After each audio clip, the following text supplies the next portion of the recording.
বাইরে বৃষ্টি বৃষ্টি ওয়েদার, এই ওয়েদারে বিরিয়ানি হয়ে গেলে কিন্তু ভালোই হয়। তো যেভাবে সেই কাজ আম্মুকে বলে ফেললাম বিরিয়ানি রান্না করার জন্য। এখানে আম্মু সব প্রসেসিং শুরু করে দিল, মাংসগুলো সিদ্ধ করে নেবে আগে, তাই সব মশলা একসাথে দিয়ে দিল।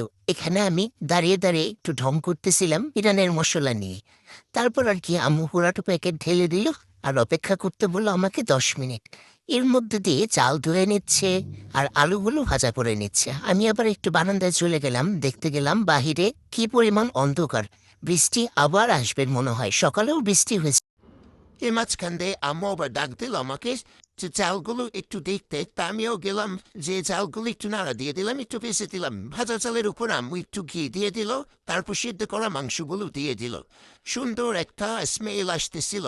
তারপর আর কি গরম পানি দিয়ে কাঁচামরিচ দিয়ে আলু দিয়ে বসিয়ে দিল। এই যে রান্না শেষ, এখন আমি খাচ্ছি। পেট শান্তি তো মন শান্তি।